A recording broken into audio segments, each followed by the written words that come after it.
how much of a pain for the team the loss of Sam Kane in terms of game and in terms of leadership? Yeah, he's a big loss for us this weekend. He holds a lot of respect in our team. He's a strong figure in our team and in our country, and so to not have him out there is going to be a big loss for us in terms of leadership as well as experience. And yeah, look, it's just something that we're going to have to deal with, and we'll try our best to do him justice in his absence. So. Well, obviously Sam's coming up to his international retirement. He didn't play for the Chiefs this year, but what was your sort of first experiences with him? Oh, I think it's when I went in for my first pre-season with the Chiefs. Someone that's calm-headed, loves to chat as well. So it was really easy getting along with him, and just somebody you gravitate towards, somebody that you would follow into war with, and somebody would die for. So he's just a good person first and foremost, and then and his leadership is just top notch. So. Any key lessons that he's given you, either as a rugby player or just as a professional rugby player?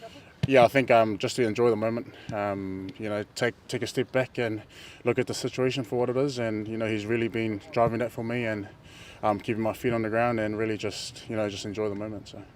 Wallace, you've had a pretty big year, and so has the team in terms of, I think this is the 13th test of the year. How are the energy levels, and how do you get that motivation for the final push towards the end of the year? I think we're a really tight group, so that really that helps us, and we hold each other accountable, have fun when it's time to have fun, and I think that's important within a quality side and within a high performance environment. So we've really grown a lot together, grown tighter relationships. So that I think that's what's going to hold us accountable going towards these last two games. So. You've played a bit of blindside, obviously at test level now, a wee bit of number 8. What are the differences at test level in particular between those two positions? I think the obvious core roles at scrums and lineouts.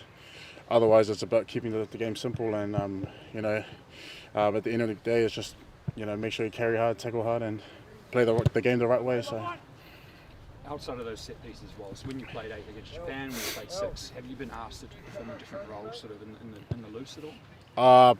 Yes and no. I think if the thing about the loose forwards, you got to be able to do the tight stuff and then be able to play out wide as well. So, as a loosey group, we've all sort of focused on being able to do both, and wherever we're required, we make sure we do it to the best of our ability. So. Could you give us an insight of the mentoring of RD towards you as a newcomer? I think me and RD are similar in a lot of ways. RD and I have created a good relationship, and he's somebody that I'm comfortable talking to with, and it could be about rugby, it could be stuff in life, and he just has that leadership sort of approach that people can approach and people can relate to. So I think that's made it easy for me. So. Scott, a few new faces, one you were just talking to there as well. How much is it, I guess, just to reset the energy levels this week as you approach France? Yeah, great. The boys coming in this week have given us a nice wee energy boost. They've had an outstanding time with the All Blacks 15, and all the feedback from that environment has been outstanding. Our boys have also spent time with us whilst in Japan, so it's great to have a couple of faces back in, and they just immersed themselves so well in the environment. How do you back up once again? 2 big tests in a row in England and Ireland, another one this week. I guess the energy levels, everything like that. How do you get them rising high again for this weekend? Yeah, you build your energy through the week. It's a massive occasion, challenge here in Paris against an outstanding team. What you do for us, we just focus back in on our game. We build our week like we did today, and we embrace the challenge, and we're looking forward to it. World Cup final was last year at Stade de France. I know there's been a fair bit of change going on, but is that a venue that comes with memories for members of this team? Happy and sad, I guess? Yeah, I suppose with memories in rugby, you've always got things you can look back on and learn from, and those are some of the lessons we've spoken about. But this group today is focused on this weekend, and what was in the past will stay there. Would it be relevant that the fact that you will have your 13th game? France is only the 2nd game altogether regarding the intuitive rugby, the intuition? I believe so. I believe we've grown our game, the continuity in our game, and we're a lot more confident in where we are as a group. Having the tests and the layers that we've had recently have definitely helped our performances here in Europe. So we go into this game with confidence. Scott, you were a halfback. Long time ago. The past was the past. What do you see of Anton Dupont's game that makes him so dangerous and probably the best in the world? Yeah, there's a lot spoken about Anton, and for me, he's an absolute pleasure to watch. He's out there, he loves the game, he plays with great passion. He's obviously a great leader.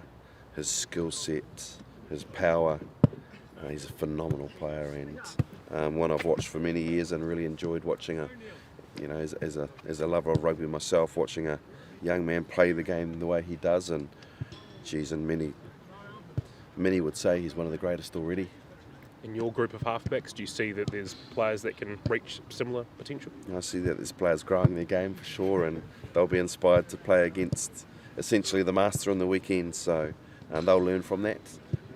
We've got some good young nines also. Anything relevant you've seen from the France-Japan game? Yeah, the style of the French, their ability to apply pressure through their set piece, also how they control the area of the field to create their attack in the right areas, the influence that Dupont has on the game, just the fantastic athletes they have right through, where we know we're in for a massive challenge. We thought Japan were really brave against France, but the French physicality and flair was too much for them in the end.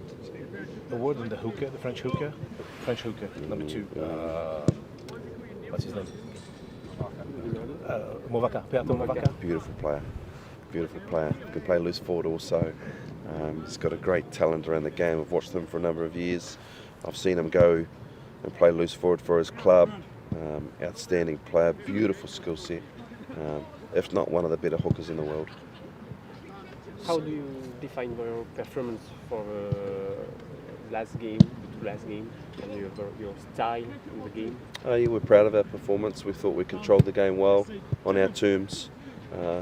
We know the challenge that's in front of us, but yes, going to Ireland, focusing on what we did there well, and our game was strong. It was consistent, so we're confident to build off that.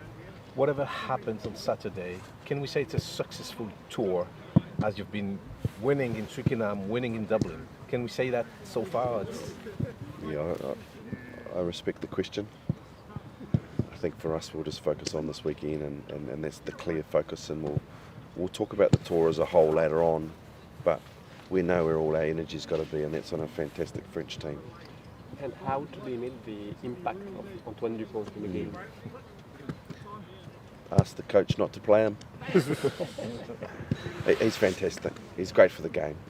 As I said, his love, his passion for the game. You want to see him on the field.